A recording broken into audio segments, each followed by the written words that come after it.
All right. What is going on, ladies and gentlemen? How's it going?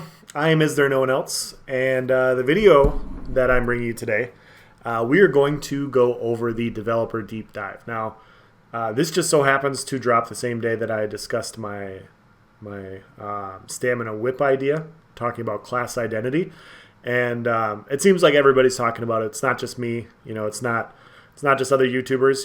ESO felt the need to respond, and I figured this would be a very good follow-up video to what I posted. We're gonna dive into this.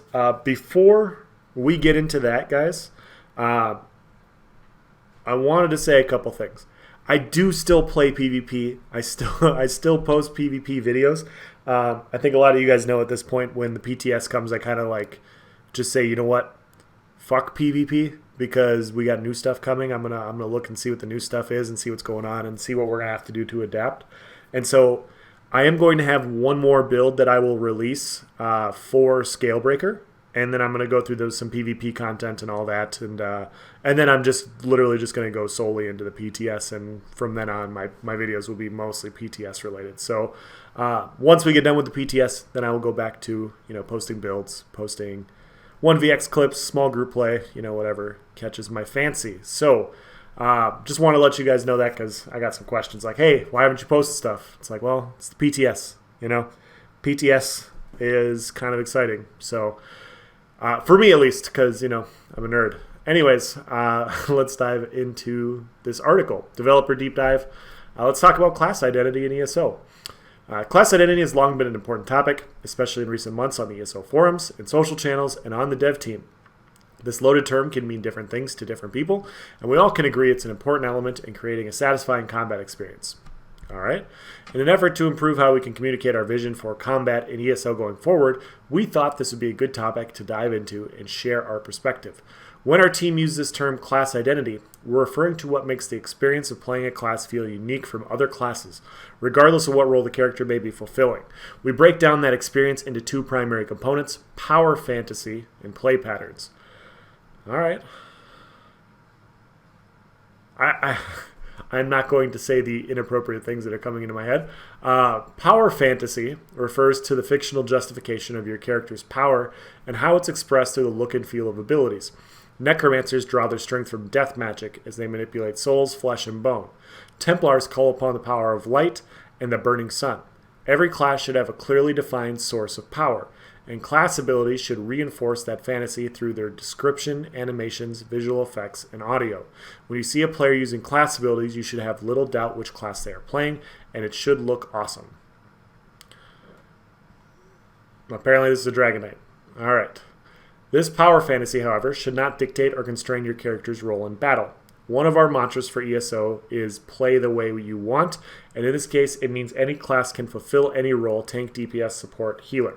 So this is the big thing, and I've discussed this on previous videos, but I'm going to briefly go over it again. With the new combat team, this is going to be the starkest contrast between this current combat team and the previous one. The previous one believed that each class had its specific playstyle, role, or niche within PvP and PvE. So you had Sorks, they're the long distance casters. You had Nightblades, which were stealthy, high damage, squishy builds. You had your Dragon Knights, which were just the tanky, if I get close enough to you, I'm going to wear you down and beat you up class. Stuff like that. They're slowly moving away from that. And so you'll see this, it's not supposed to be a bad term when I say it this way, but I've used the term homogenization in the past.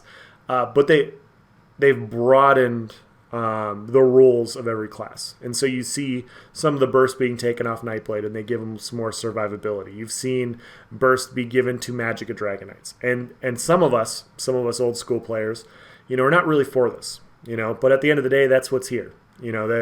A lot of people want to play their class their way. And I've known plenty of people that, they play Magplar, and they want to play Magplar as a ganker. And so they're going to wear high damage sets, and they're going to Dark Flare, Javelin, Soul Assault, or Dark Flare, Javelin, Radiant people. And they're going to then pop an Invis Pot and get out. And they now have a niche for ganking as a Stamplar. I've seen we just saw it this last patch, Magsort gankers. People want to play their classes in different roles that they don't want to be typecast or like fit into a mold. And so this is just allowing you to do different things. So if you want to be a tanky Stam Nightblade, you can do it. If you want to be a bursty Mag DK, you can do it. It will better than you have been able to in the past. And so this is the route they're going. This is one of the things where I talked about, like, they should listen to the players. This is what the players want.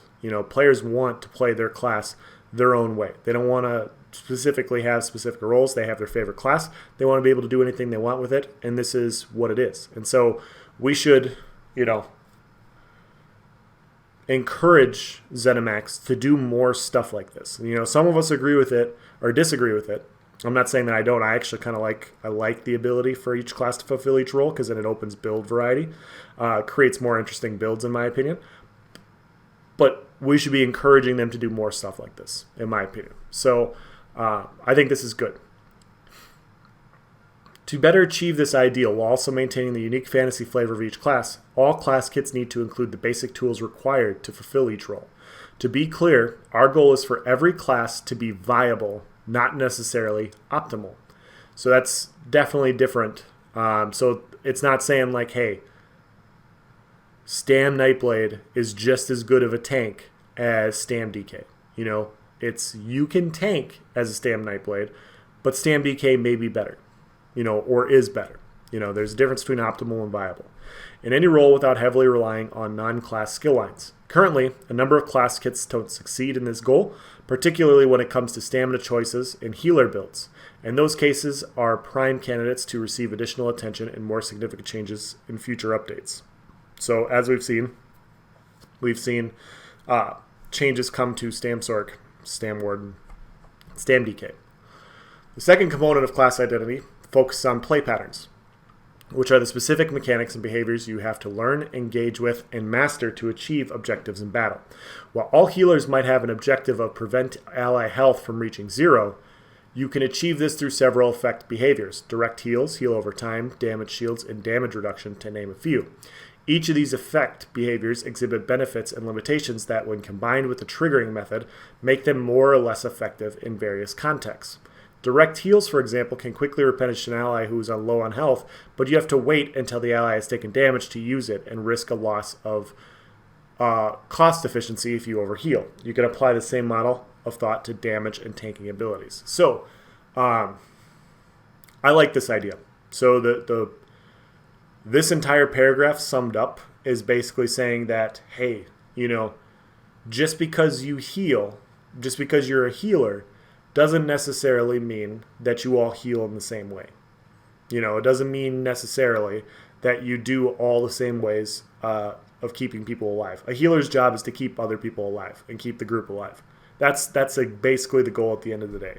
And so if you have ways to provide damage mitigation for your group while also giving them less healing, like Templars are, the healing class, they're going to have stronger burst heals than other classes. Maybe another class is going to have more damage mitigation that they can give out. And so the people you're playing with are taking less damage. They don't need to be healed as much. And so it's going to create... I'm actually very excited about this paragraph because it's very loaded with ideas for how they're going to go about achieving these goals for being tanks, healers, and damage dealers. There's different ways to do damage as well. There's dot dealing, there's burst, there's a little bit of both, obviously. So it's kind of interesting to see exactly what I'm excited to see what they're going to do with this, is basically what I'm saying. The triggering method itself is the other major factor of play patterns, since it defines the inputs and conditions you must satisfy to trigger the effective behavior. Most abilities include conditions related to range, targeting, resource type, and resource cost. Some abilities, such as the Nightblade's Grim Focus and the Sorcerer's Crystal Frags, include additional custom requirements. Custom requirements can be very effective for creating a unique feel for an ability, but can also easily wander into territory where they feel too gimmicky, unnecessarily complex compared to other abilities with similar effect behaviors, or misaligned with the power fantasy of the character. Successful ability design demands a healthy relationship between the triggering method and effect behavior. The new design for Bound Armaments in Update 24 represents one of our recent attempts to achieve this within the Sorcerer's Kit for stamina builds. So basically what they're saying here, guys, is it's not easy. They're basically trying to say it's not easy to balance skills and abilities, new skills and abilities, and make them feel effective on first attempt without feeling gimmicky. And I think we can all agree with that.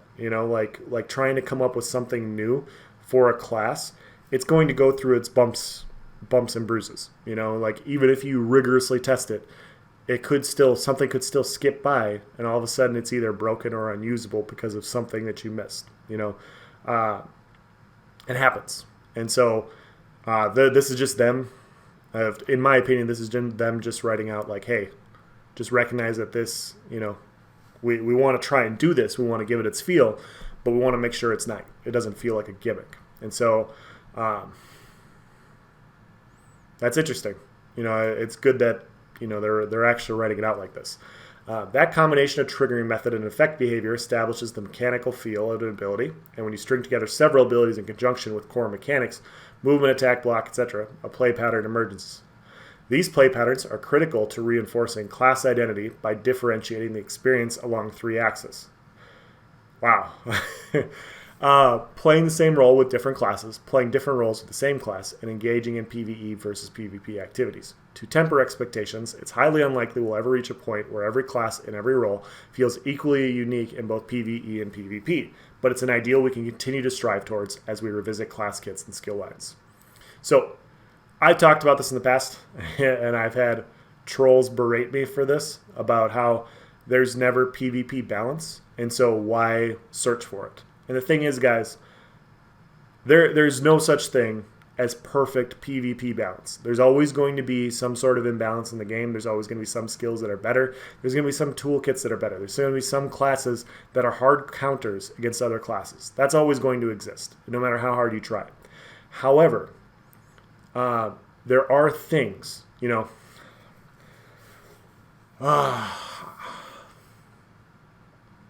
trying to figure out the best way to explain this.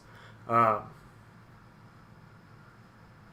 don't want to go too math in depth on this, but there have obviously been very large, in-depth analytical movements in different fields of play. In the NFL, in baseball. Like baseball has been solved for a while now. Basketball is getting solved, and you just have these analytics departments looking at how do you define a successful play? How do you do this, and this? And this has all been recent, basically in like the last 10 years for basketball and football. But the thing is, guys, before those analytics departments came out, people still were stumbling across these ideas for optimal plays by just playing it out and seeing stuff that was effective. Like disguising plays, using play action. Play action is very effective in the NFL because you're forcing the defender to have to defend multiple different things. And regardless of what you do with that, whether you run or you pass with it, it's still going to be one of the more effective plays. You've seen lots of teams in the past use play action because they've scored touchdowns with it. They don't know how effective it is. They don't know exactly where it ranks on the scale of things as far as other plays go, but they know that it's effective. And I'm going on this tangent to provide a point is, even if PvP is very analogous and it's got a very large gray area, you can play in PvP and you can just kind of experience it for a week or two, and you can realize really quickly what the pressure points in PvP are. For the last couple of years, it's been snares. Snares have been the huge pressure point. You're just bogged down and you can't move. And once again, this patch, snares are kind of taking a step to the forefront again with what Templars have. Their rune has a snare, their jabs or their sweeps have a snare, their reflective light has a snare, and the bubble has an immobilize. And so anytime you're fighting a Templar, which is 50% of the PvP community right now, you cannot move. And so it's not saying that Templars can't be the strongest class. Somebody has to be. Somebody has to be the strongest class out there. Sometimes it's Templars, sometimes it's Sorks, sometimes it's Nightblades, sometimes it's DKs. That doesn't matter. But what you can do is you can slowly say, hey, a lot of people aren't having fun in PvP because they can't fucking move. Okay, so we're going to nerf the amount of snares that we have in PvP. And they changed the formula for how snares are going to work. They took the immobilize off the bubble and they provided a snare to it, which, I don't think that's going to solve the problem, but it's a step in the right direction. So that's a step in the right direction. Dots have been doing a huge portion of people's damage. It's been too easy to kill people with just an overwhelming number of dots. And so although they nerfed them too far, in my opinion, I'm just one person, they still adjusted it because of the outcry from the community. And so even if we can't scientifically figure out or perfectly figure out how skills interact with each other, we can come to a happy medium ground just from having thousands of people play the game and just provide feedback. We'll get to the medium ground eventually, and we can actually, get closer to what balance could be, or closer to a happy medium to where classes are all pretty good. And people are like, oh yeah, Sorks are strong, but I can kill them. It's not like I can't kill them or I can't do this, whatever, whoever that class is, So I'm sorry about the tangent there. Hopefully I made some sense. Sometimes I go on tangents. That's what I do on my channel. But I think that's a very good, important point to make is I try to preach PvP balance. I try to talk about PvP balance, but we'll never get perfect balance. That doesn't mean we can't work towards it. That doesn't mean we can't play it and then go, hey, this is kind of not fun to play because I can't move. Why can't I move? I'm in medium armor I'm wearing and I have shuffle. Why still can't I move? Okay, well, it's this. This is the issue. I should be able to move because my class can move. I have snare removal. I should be able to move because of this, but I still can't. What's going on? Those sorts of things. So I think those are the things I try to bring up on my channel without trying to, bore you all to death. But I think that's the point that they're trying to say here is, we're never going to have that perfect even ground, but we can keep working towards it.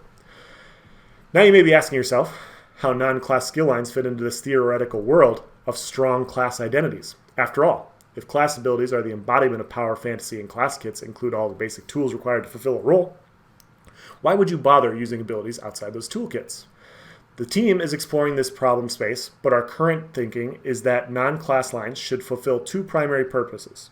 First, they should allow you to fill gaps in your build when your class kit doesn't provide the exact behaviors you need or are comfortable with.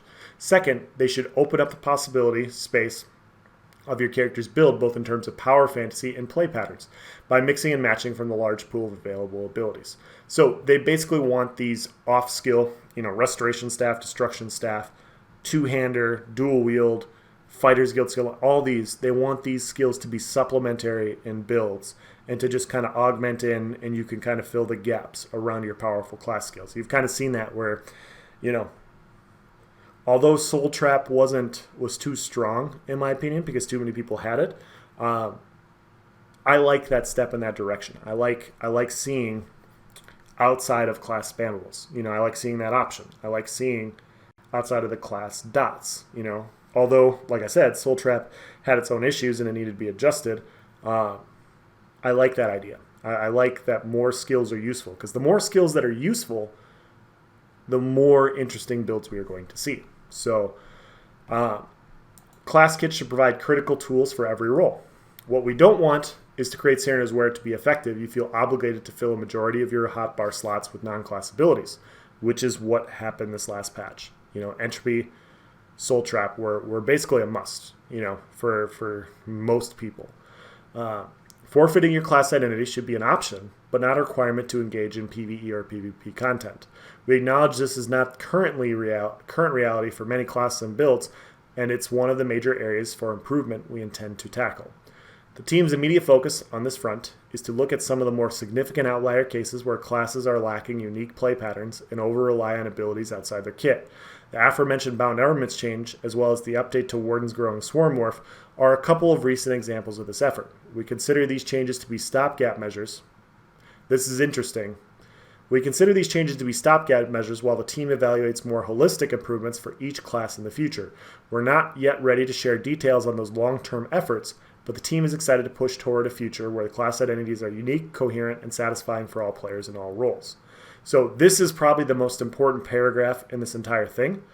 This is not the end of class identity for Stamsorc. This is not the end of class identity for Stam Warden, and I'm assuming Stam DK. This is just them introducing something as a stopgap. Like, that's what a stopgap is. This is, hey, we're bringing this out. We have more ideas where they're not ready yet to be introduced, but we're concrete with these. And so this is their attempt with class identity. And I even said it in my video yesterday, or when I released it this morning. It's like, okay, class identity is a rock, for a DK. Class identity for a Stamsorc now is a shitty pet that doesn't really do anything in any role, and also bound armaments, which is kind of similar to how Spectral Pole works, and Wardens now have a dot that gives them minor vulnerability. Like, how is this the class identity stuff? I honestly, when I was reading the patch notes, guys, I kind of came away a little underwhelmed. Not that the bound armaments change isn't nice. Like, I looked it over, it is nice. Not that the rock change isn't nice. It's just, I was expecting more. They said class identity for these 3 classes. I thought they were going to nail them down a little bit further than what they did. But I guess that's what they're saying, like, hey, we have more coming. So feel like you can be, annoyed, not annoyed by that, but they're just saying there's more coming. And so if you're a Stamsorc and you're a little annoyed about the changes that have been happening, it sounds like there's more. It sounds like there's going to be more coming for everybody, which is kind of cool. Like I said, it's kind of cool to see that not everything's set in stone, and we can, get some cool stuff. Then finally, hopefully we've shed light on how we use the term class identity internally. In summary, we define success as delivering class kits that combine cohesive, satisfying power fantasies with unique and effective play patterns. The end result should be the ability to fill any role with any class while retaining the look and feel of that class. You can expect future updates to include changes with this goal in mind. As always, your feedback is welcome, and we appreciate your continued support. So, very interesting stuff, in my opinion. I think it was a good thing that they wrote this out. Typically when they come out with the patch notes, I always try to read them, when they're good, when they have good information that's worth talking about. But this last one didn't contain a ton of developers' comments, and they went about it a different way. They wanted to be more interactive.